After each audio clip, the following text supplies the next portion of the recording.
अध्याय 7 देख रहे हैं। Weavers, iron smelters and factory owners.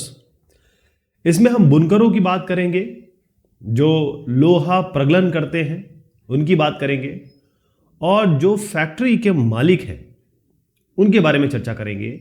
लेकिन ये सारी चर्चा होगी तब जब अंग्रेजों का शासन था। एक आपको चित्र दिखाऊंगा, उससे आपको क्लियर होगा कि सिनेरियो क्या था। यहां पर आप जो शिप्स देख रहे हैं ये व्यापारिक जहाज हैं, यानी कि ट्रेडिंग शिप्स हैं। और ये पोर्ट आप देख रहे हैं, ये सूरत का पोर्ट है। सूरत एक जगह है, पोर्ट है, बंदरगाह है आपके गुजरात में। ये 17वीं शताब्दी 17वीं शताब्दी की मैं बात कर रहा हूं। यहां पर शुरुआती 17वीं सेंचुरी में ही डच यानी कि हॉलैंड, जो आज का हॉलैंड है या नीदरलैंड है, और इंग्लिश ट्रेडिंग शिप्स, अंग्रेज लोग यहां पर ट्रेडिंग करना इन्होंने शुरू कर दिया था। लेकिन 18वीं शताब्दी में इसका जो इंपॉर्टेंस है, इस पोर्ट का इंपॉर्टेंस खत्म होने लगा। अब क्यों, इसकी आपको जानकारी मिलेगी। पहली चीज ये है कि जो भी हमारे क्राफ्ट से शिल्प थे और जो भी इंडस्ट्रीज थी,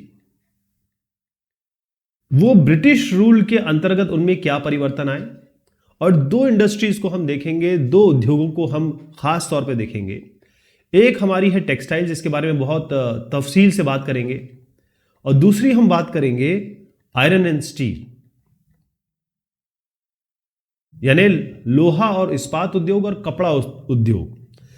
ये इंपॉर्टेंट ये है कि ये दोनों इंडस्ट्रीज, चाहे आप मॉडर्न वर्ल्ड ले लीजिए, आज का जमाना ले लीजिए, चाहे आप किसी भी जमाने में चले जाइए, जब इन सब की शुरुआत हो गई थी, टेक्सटाइल और आयरन एंड स्टील, आपकी इकोनॉमी कैसे नापी जाती है, आपकी जीडीपी कैसे नापी जाती है किसी भी देश की, वहां की इंडस्ट्रीज कितनी है, वहां मैन्युफैक्चरिंग कितनी हो रही है, वहां पर उत्पादन कितना हो रहा है।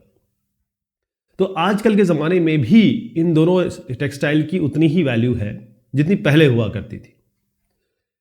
जैसे ही ब्रिटेन में बहुत सारे परिवर्तन हुए। पहली चीज तो वहां पर इंडस्ट्रियल रेवोल्यूशन ब्रिटेन में शुरू हुआ, इंग्लैंड में शुरू हुआ, यानी औद्योगिकीकरण जो होता है वो वहीं शुरू हुआ। और उसके बाद ये हुआ कि आयरन एंड स्टील कंपनी ये बहुत आगे बढ़ी।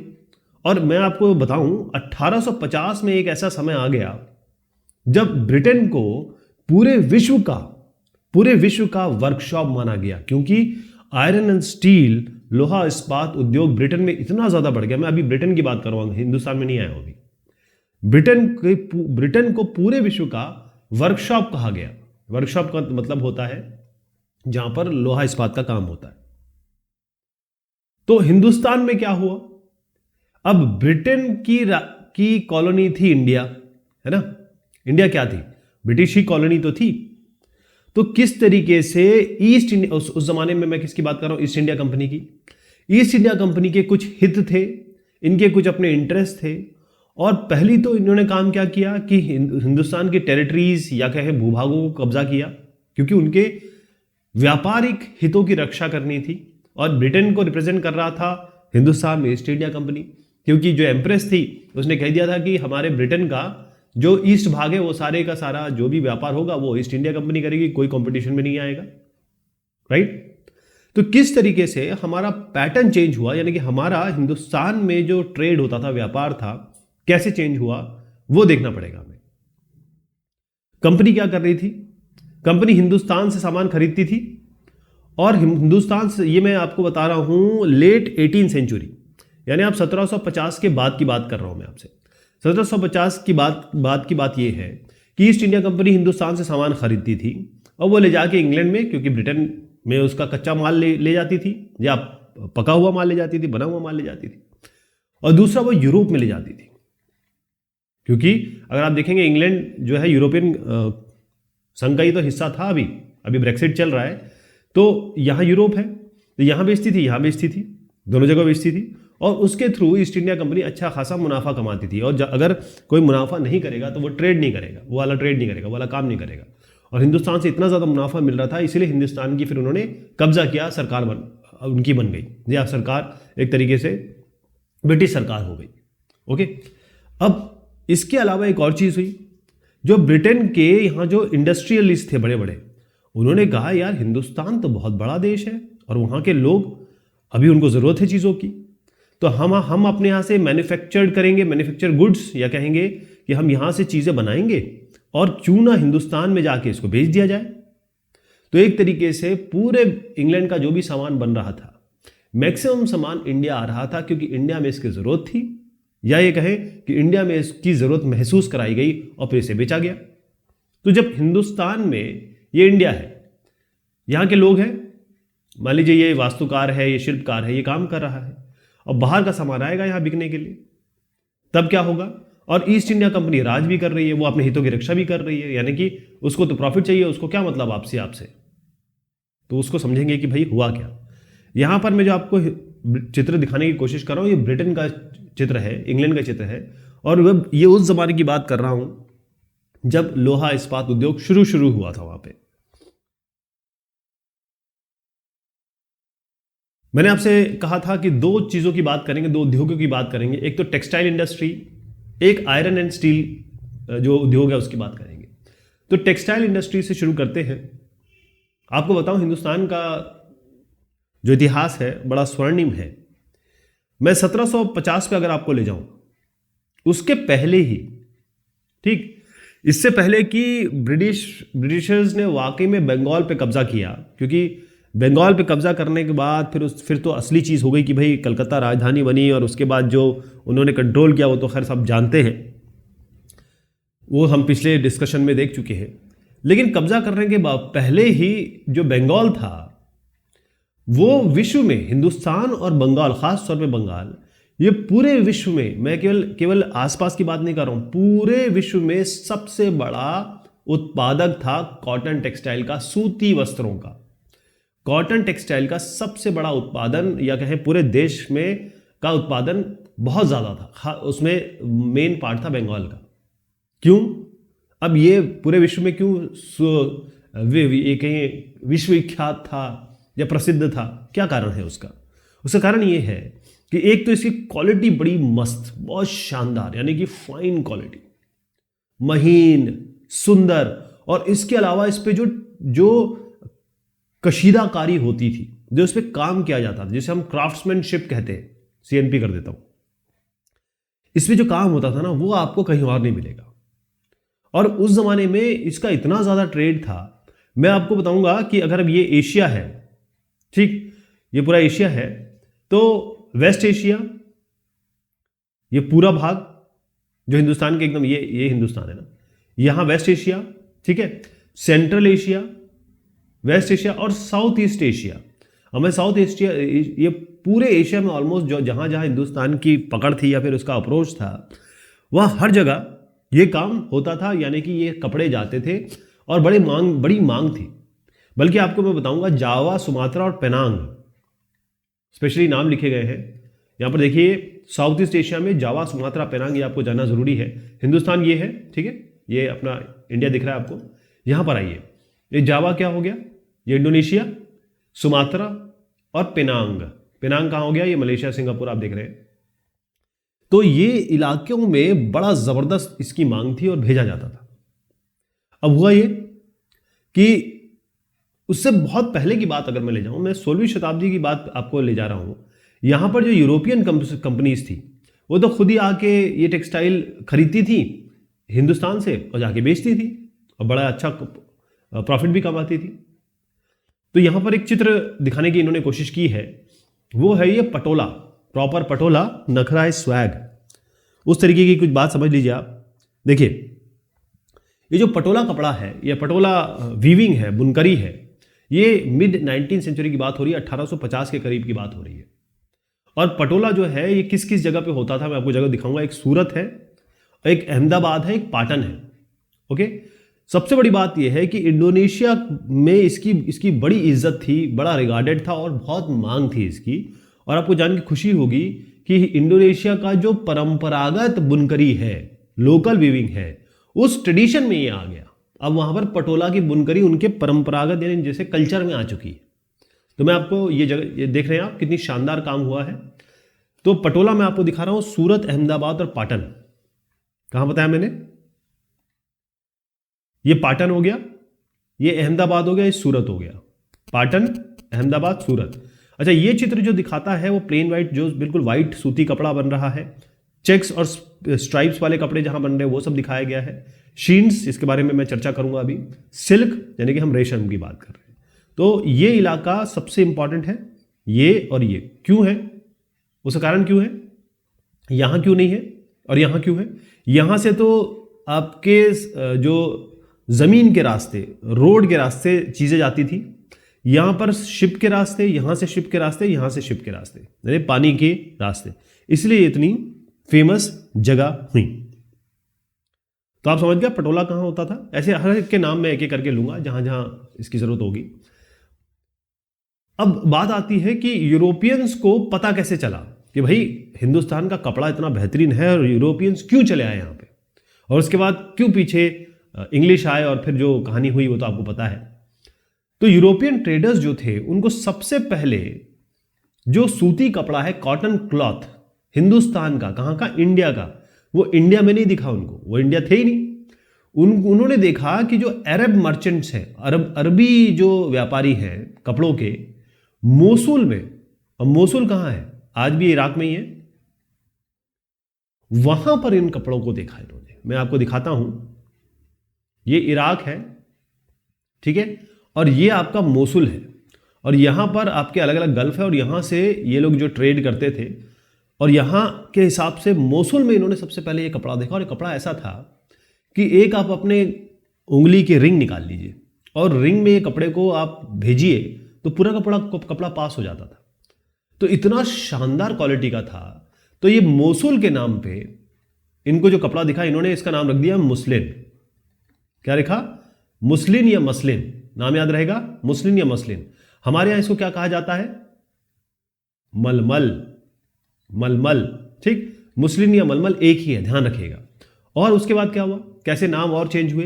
एक तो मुस्लिन हो गया, आपको याद है वास्को डी गामा पोर्चुगीज थे, और वो सबसे पहले कहां आए? हिंदुस्तान में। वैसे तो गोवा उनका मेन सेटअप था, गोवा पोर्चुगीज का मेन सेटअप रहा, और आप जानते हैं कि गोवा की अब कल्चर देखेंगे तो एकदम अलग है, क्योंकि गोवन कल्चर थोड़ा सा पोर्चुगीज कल्चर है। लेकिन ये जो साहब है वास्को डी गामा, पोर्चुगीज थे, वो सबसे पहले कालीकट में आए। किस जगह है? ये केरल में कालीकट जगह है। अगर इंजीनियरिंग में जाएंगे तो आप NIT कालीकट है वहां पे, है ना। तो ये जो जगह है, इस जगह पे यहां वो आए सबसे पहले। यहां जब आए तो ये आए थे केवल स्पाइसेस के लिए, क्योंकि हिंदुस्तान का स्पाइस जो है वो सबसे फेमस स्पाइस है, कि मसाले, दालचीनी, इलायची और बड़ी इलायची और पेपर, जिसको काला सोना कहा जाता था, जिसको हम पेपर मतलब इसको ब्लैक सा दाना होता है, गोल सा, राइट। तो ये जो पेपर है इसके लिए ज्यादा तौर पे लोग आए। अब जब यहां पर ये आए तो इन्होंने देखा, अरे वाह यार, यहां तो स्पाइस भी है और साथ में एक बेहतरीन कपड़ा भी है। तो जो भी इन्होंने कॉटन क्लॉथ देखा, यहां पर कॉटन टेक्सटाइल देखा, तो जब ये वापस लौटे तो साथ में स्पाइस प्लस ये कॉटन टेक्सटाइल साथ में लेके गए। और जब ये दोनों लेके गए तो उसका नाम, क्योंकि जब पहुंचे तो क्या करेंगे, नाम इसका क्या नाम लिखा जाएगा, क्योंकि ये कैलीकट आए थे, तो कैलीकट के नाम पे हर एक जो कॉटन का वस्त्र जो ये लेके गए उसका नाम इन्होंने रख दिया कैलिको। क्या रखा? कैलिको। तो calico became the general name for all cotton textiles. Calico इस तरीके से एक नॉर्मल नेम बन गया, डिफॉल्ट नेम बन गया, जो भी कपड़ा होगा कैलिको कपड़ा है, राइट। मैं आपको एक चित्र दिखाना चाहूंगा, पहले मैं आपको जरा थोड़ा और दिखा दूं, चित्र आपको समझ में आ जाए। देखिए ये कैलिको कपड़ा अलग अलग, इसमें देखिए थोड़े से मोटे दाने दिख रहे हैं आपको, एकदम महीन है। तो अलग अलग तरीके से कैलिको कपड़ा यूरोप में बिकता था, आज भी कैलिको की बड़ी मांग है। तो ये कैलिको कपड़ा इस तरीके से हुआ, हिंदुस्तान का सूती कपड़ा है ये, है ना। मुस्लिन कहां से? मोसुल से शुरू हुआ, ये कैलिकट से कैलिको बन गया। एक मैं आपको चित्र दिखाना चाहूंगा, यहां पर एक ऑर्डर गया है, कहां से? ब्रिटेन से बंगाल। ब्रिटेन के लोगों ने, मर्चेंट्स ने, ट्रेडर्स ने, ये बंगाल के जो एजेंट्स हैं उनको एक बही खाता या फिर एक ऑर्डर भेजा, ऑर्डर बुक भेजी। और ऑर्डर जो भेजा वो बंगाल में कलकत्ता में भेजा, 1730 में भेजा इन्होंने कागज। और जो कागज भेजा उसको देखिएगा जरा ध्यान से कि उसमें क्या बताया गया है। ये जो आप कागज देख रहे हैं इसमें बकायदा लिखा हुआ है, थोड़ा क्लियर नहीं है लेकिन इसमें बिल्कुल बताया गया है कि क्या क्या चीज हमें लेनी है, कितनी लेनी है, क्या रेट है। तो आप देखेंगे हर एक रेट ऑलरेडी लंदन में तय हो गया था। लंदन ग्रेट ब्रिटेन की राजधानी है, उस जमाने में भी थी। और ये जो होता था ऑर्डर 2 साल पहले दिया जाता था, क्योंकि 2 साल का मतलब क्या है, पहले तो लंदन से वो इंडिया आएगा, इंडिया से वो बन के वापिस जाएगा, या फिर इंडिया में ही जो चीज़ बनेगी वो यहाँ से जाएगा, क्योंकि इंडिया में बनेगा उसका टाइम, फिर उसके बाद वो इंग्लैंड जाएगा। तो 2 साल का समय ये पूरा लगता था। और एक बार ये लंदन आ जाता था बना हुआ सामान, फिर इसका ये ऑक्शन करते थे, यानी कि इसकी नीलामी करते थे, ऐसे बेचते थे। तो इस बही खाते की बुक से हमें बहुत सारी चीज़ पता चलती है, इस कागज से हमें बहुत सारी चीज़ पता चलती है कि हिंदुस्तान में क्या चीज़ उस जमाने में बनती थी और किस चीज़ की मांग थी। और एक चीज़ बताऊं आपको, ये अगर आप ये चित्र देखेंगे ना तो इसमें कितनी मांग है आप जान के रश करेंगे। थोड़ा इसको क्लियर कर देता हूं मैं। आप जान के रश करेंगे कि इसकी उस जमाने में मांग में 1730 की बात कर रहा हूं, ध्यान रखिएगा। 6 लाख 589000 ये प्रिसाइज नंबर है, लेकिन मैं मान लेता हूं कि 6 लाख है। 6 लाख 6 लाख थान पीसेस ऑफ क्लोथ, जिसको ये लोग बोला करते थे एक पीस गुड्स। क्या कहते थे? एक पीस गुड। और एक पीस गुड जो होता था, मतलब 6 लाख में जो एक पीस गुड होता था वो होता था 20 यार्ड, यानी 20 गज बाय 1 गज, 20 यार्ड्स बाय 1 यार्ड। अब देखिएगा, 1 यार्ड होता है 3 फीट के बराबर, या 1 यार्ड होता है 36 इंचेस के बराबर, और 1 फीट होता है 1/3.28 मीटर। तो मीटर में आप निकाल सकते हैं। और ये जो 6 लाख इन्होंने इनको हम थान कहते हैं, हिंदुस्तानी में हम इसको थान कहते हैं। थान मतलब एक कपड़े का जो टुकड़ा होगा वो थान कहेंगे। 20 यार्ड बाय 1 यार्ड, 20 गज बाय 1 गज। अब आप देखिए इस पूरे कागज को जो मैं आपको दिखा रहा हूं यहां पर, इस पूरे कागज में यहां पर तकरीबन 98 टू बी प्रिसाइज वैरायटीज हैं। किसकी? कॉटन की और किसकी? सिल्क की, यानी कि सूती और रेशम दोनों की रिक्वायरमेंट यहां पर है। और आप देखेंगे कि इसमें हर तरीके का नाम लिखा हुआ है। और हिंदुस्तान में जो मेन चीजें बनती थी, जो फेमस थी, उसका नाम बता दूं। शिंट्स, ये चित्र देख रहे हैं, अब इसके बारे में चर्चा होगी। कोसा, बेंडाना।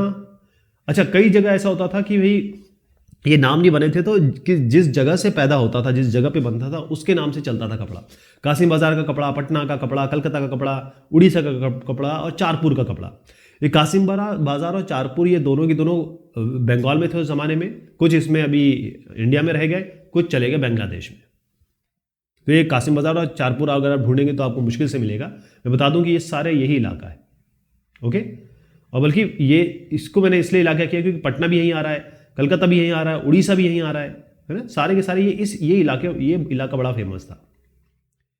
तो अब मैं आपको ये बताना चाह रहा हूं कि किस तरीके से कपड़े बने। उससे पहले मैं जरा एक चीज आपको और बता दूं। ये है जामदानी बुनाई हो रही है। ये जामदानी बुनाई एक अलग तरीके की बुनाई है। इसमें आप देखेंगे कि ग्रे, स्लेटी या सफेद में बेसिकली कपड़ों में होती थी, या उसका कपड़ा यूज होता था। लेकिन इसमें जो धागे यूज होते थे वो कॉटन, ये मिक्सचर होता था। मतलब कंबाइन कर दिया किसको? गोल्ड थ्रेड को, यानी कि सोने, बाकायदा सोने की जरी और कपड़ा जो कॉटन का है उससे मिला के इसकी बुनाई होती थी। और जो जामदानी तरीके की बुनाई है वो ढाका में, जो आज राजधानी है आपके बांग्लादेश की, और लखनऊ जो कि उत्तर प्रदेश की राजधानी है। तो आपको ये बता दूं, लखनऊ तो आप इधर मान लीजिए इस जगह पे, और ये ढाका हो गया। ये जो दोनों इलाके मैं आपको दिखा रहा हूं, यहां पर जामदानी बुनाई होती थी। चलिए अपनी बातचीत पे लौटते हैं। मैं बात कर रहा था कि जो ऑर्डर हुआ है, अलग अलग जो ये ऑर्डर दिया गया था, कहां से दिया था? ब्रिटेन से दिया गया था, कलकत्ता यानी बंगाल के जो एजेंट्स थे कि भाई ये जो चीजें हमें रिक्वायरमेंट है ये बना के भेजिए। ओके, तो इसमें क्या क्या था? एक शिंट्स था, एक आपका हो गया खोसा, कोसैस लिखा हुआ है लेकिन इसको कोसा बोलते हैं हम, खासा, खोसा। एक है बेंडाना।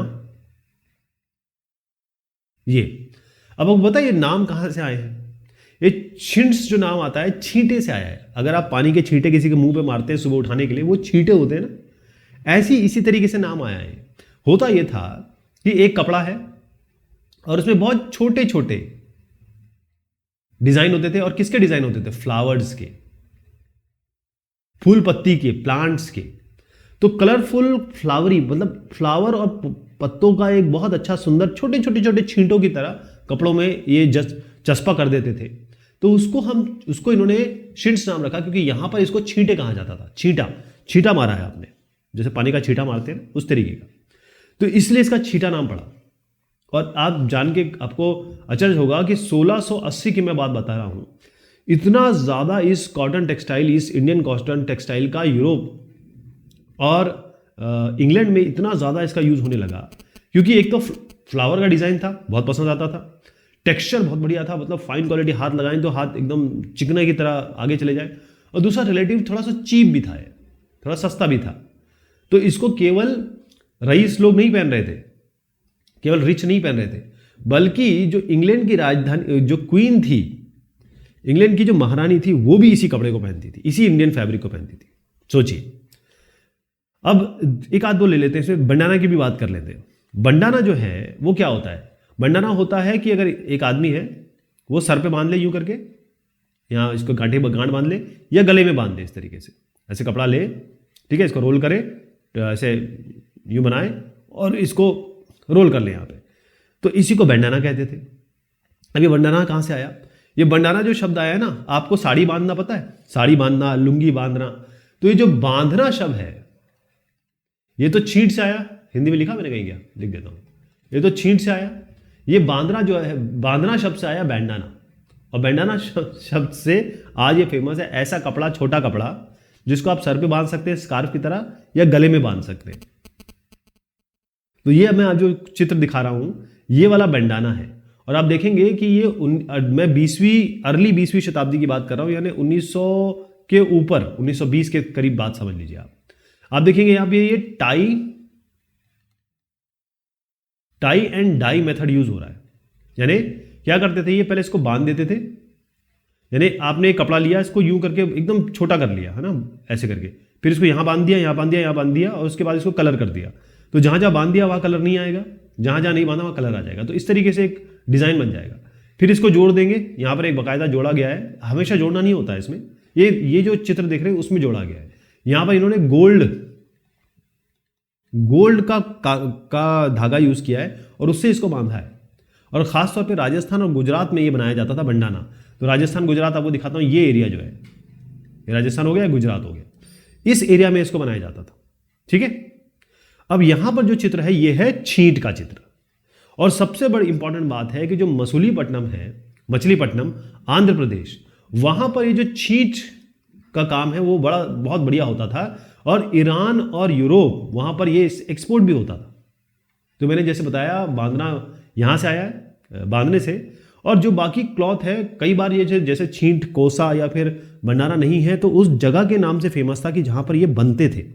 जैसे कासिम बाजार हो गया, पटना हो गया, कलकत्ता हो गया, उड़ीसा हो गया, चारपुर हो गया। तो मैं आपको फिर से दिखाना चाहूंगा, वैसे मैं बता चुका हूं आपको, लेकिन एक बार और देखिएगा। पटना हो गया, कलकत्ता हो गया, उड़ीसा हो गया, ये ढाका, यहीं पे आपका चारपुर, और यहीं पे कासिम बाजार है। इसी जगह पे कासिम बाजार और चारपुर है, ध्यान रखिएगा।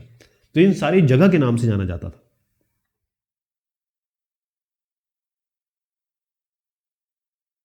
Indian textiles in European market, अब इसकी चर्चा हम करेंगे अगली बार। तब तक के लिए शुक्रिया, मेहरबानी आप सभी की।